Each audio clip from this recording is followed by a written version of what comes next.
हरियाणा और जम्मू कश्मीर के इलेक्शन को लेकर बीजेपी मास्टर प्लान बनाने में जुटी हुई है, जिसकी तस्वीर इस वक्त आपको स्क्रीन पर दिखा रहे थे।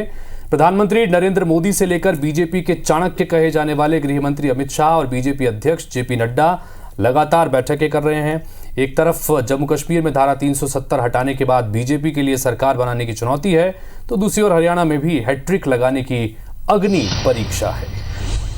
ये तस्वीरें आप देख पा रहे हैं। गुरुवार को पहले जेपी नड्डा के आवास पर अमित शाह की मौजूदगी में हरियाणा बीजेपी के तमाम नेताओं की एक मीटिंग हुई और इसके कुछ देर बाद रात को बीजेपी के केंद्रीय मुख्यालय में हरियाणा चुनाव के लिए भाजपा केंद्रीय चुनाव समिति बैठी और इस बैठक में प्रधानमंत्री नरेंद्र मोदी, गृह मंत्री अमित शाह, जेपी नड्डा, हरियाणा के मुख्यमंत्री नायब सिंह सैनी, पूर्व मुख्यमंत्री मनोहर लाल खट्टर, पूर्व मंत्री अनिल विज समेत कई नेता शामिल हुए।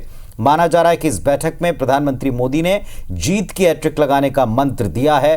टिकट बंटवारे से लेकर समन्वय, असंतुष्टों को कैसे साधें, पोलिंग बूथ तक बीजेपी की रणनीति कैसे पहुंचाएं, इस पर चिंतन मंथन हुआ है।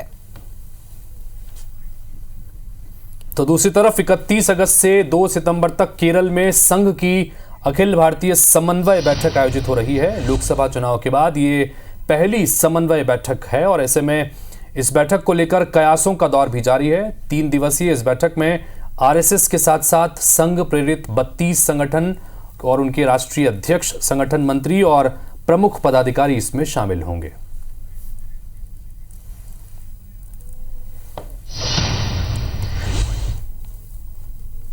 I am happy to say that राष्ट्रीय स्वयंसेवक संघ's अखिल भारतीय समन्वय बैठक, that is all India level coordination बैठक, it is to be held here in Kerala in this campus in Palakkad district from 31st of August and 1st and 2nd September. So in the morning on 31st 9 o'clock बैठक will start and it will be concluded at 6 p.m. on 2nd of September.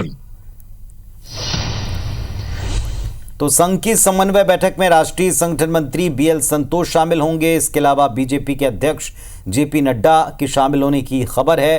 जाहिर है कि लोकसभा चुनाव के समय नड्डा का BJP और संघ के रिश्तों पर दिया गया बयान मीडिया में सुर्खियों बन चुका है। ऐसे में पहली बार नड्डा और संघ आमने सामने होंगे।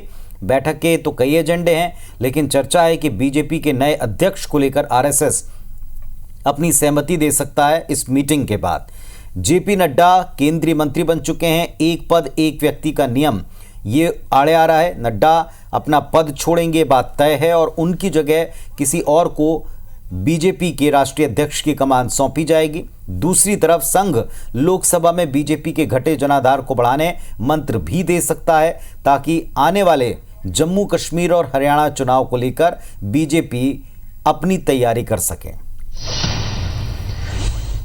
तो केरल में संघ की इस बैठक से कई संदेश भी दिए जा रहे हैं। वहां जिस प्रकार संघ के कार्यकर्ताओं की हत्या की खबरें लगातार आ रही हैं, इस बीच केरल में बैठक करना यह बता रहा है कि संघ हर विपरीत परिस्थिति में काम करने को तैयार है और लोकसभा चुनाव में केरल के त्रिशूर में पहली बार कमल खिलने के पीछे संघ की बड़ी भूमिका भी मानी जा रही है।